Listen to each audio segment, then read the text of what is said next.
Hey everyone, Dr. Mike here. Let's talk about hair today, specifically the quest for healthy growth. We all lose some hair daily. It's totally normal. Around 50 to 100 strands a day can hit the shower drain without causing any alarm. It's time to clear the air and separate fact from fiction. So, if you're ready to ditch the quick fixes and embrace a holistic approach to hair health, stick around. You've probably heard this one before. Give your scalp a good massage to stimulate hair growth.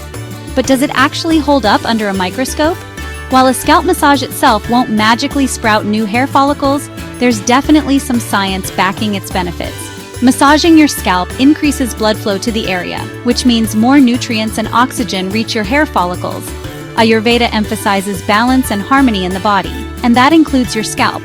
A gentle scalp massage with warm oils like coconut or sesame oil can be incredibly nourishing and calming.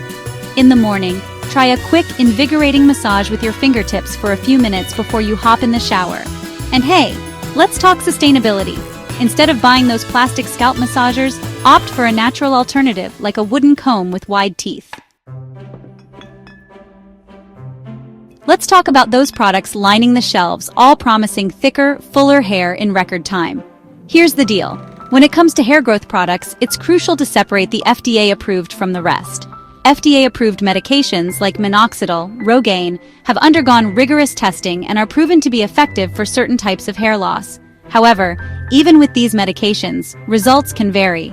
Natural solutions like essential oils and herbal extracts can also play a role in promoting a healthy scalp environment. Combining different approaches like using an FDA-approved medication alongside natural remedies and lifestyle changes might give you a well-rounded approach to hair health. But remember, consistency is key. Let's debunk a popular myth. No single food will magically transform you into Rapunzel. Sorry to be the bearer of bad news. While a balanced diet is essential for overall health, including hair health, the idea that certain foods can dramatically accelerate hair growth is a bit of a stretch. Your body needs a variety of nutrients to function optimally, and that includes growing hair. These nutrients have thresholds, meaning your body needs a certain amount to thrive. Once those thresholds are met, eating more of a particular food won't necessarily lead to faster or thicker hair growth. Ayurveda does highlight some superfoods for hair health. Think amla, Indian gooseberry, which is packed with vitamin C, or curry leaves, which are rich in antioxidants. And a quick word on rice water. While it's often touted as a miracle hair growth solution, there's no scientific evidence to support those claims. Let's address this persistent myth. Cutting your hair does not make it grow from the roots faster. Hair growth is an inside-out process. It happens at the hair follicle, which is located beneath your scalp. When the ends get damaged, they can split or break, leading to those pesky flyaways and making your hair appear thinner and less healthy.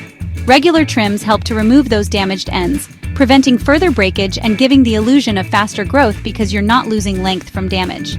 Here's a sustainable routine. Aim for a trim every 8 to 12 weeks to maintain healthy ends and prevent split ends. And while we're talking hair care, let's not forget about nighttime protection. Sleeping on a silk or satin pillowcase reduces friction, preventing breakage and those dreaded morning tangles. Can stress really lead to permanent hair loss? We all know stress is no friend to our overall well-being, but can it really wreak havoc on our hair? The short answer is yes, but it's usually not permanent. There's a specific type of hair loss called Telogen effluvium, which is often triggered by stress. It happens when a stressful event disrupts the normal hair growth cycle, pushing more hairs into the shedding phase. This can lead to noticeable hair loss, but it's typically temporary.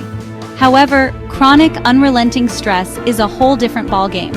When your body is in a constant state of fight or flight, it releases hormones like cortisol, which can impact hair follicles and potentially contribute to more long-term hair loss. Here's a recovery protocol. If you're experiencing stress-related hair loss, first and foremost, address the root cause of your stress. Whether that's therapy, meditation, or lifestyle changes, finding healthy coping mechanisms is crucial. Are you destined to inherit your family's hair? We inherit genes from our parents, and those genes influence everything from our eye color to our risk for certain diseases. Hair loss is no exception. While there's no single gene that determines your hair destiny, It's often a combination of multiple genes known as polygenic risk. However, here's the good news. Genes aren't the be-all and end-all. Environmental factors and lifestyle choices also play a significant role. If you're concerned about hair loss and have a strong family history, there are genetic testing options available that can provide insights into your individual risk factors. Knowledge is power.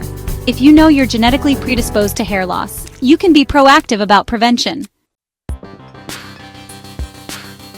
Are natural remedies always the safer choice? It's easy to get swept up in the allure of all natural remedies. After all, if it comes from nature, it must be good for you, right? Well, not always. Natural remedies can be incredibly powerful, and just because something is natural doesn't mean it's automatically safe or effective for everyone. Some natural ingredients can interact with medications or cause allergic reactions. It's always a good idea to do a patch test before applying anything new to your scalp, especially if you have sensitive skin. And of course, consulting with a dermatologist or healthcare professional is always the best course of action. Remember, consistency is key. Outgrow building a holistic hair health ecosystem. So there you have it, the truth about hair growth, rooted in science, tradition, and sustainability. Remember, healthy hair isn't about chasing quick fixes. It's about fostering a holistic environment where your hair can thrive. Think of it as creating a self-care ecosystem that nourishes your hair from the inside out and outside in. From practicing cortisol-reducing yoga flows to making the conscious choice to use plastic-free hair tools, every decision you make contributes to the bigger picture of your hair health. Let's end with a final checklist. Monthly, get your ferritin levels checked. You want that iron to be on point, aim for greater than 50 nanograms per milliliter. Weekly, treat your scalp to a nourishing Ayurvedic hair mask.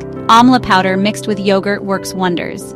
Daily, slip on that silk bonnet before bed and don't forget to journal away any stress. The information provided in this video is for educational purposes only and should not be considered as professional medical advice. Always consult a healthcare professional or dermatologist before starting any new treatments or making significant changes to your hair care routine. Thank you for watching. If you enjoyed this video and want more natural and homemade beauty tips, don't forget to like, subscribe, and hit the notification bell. See you in the next video.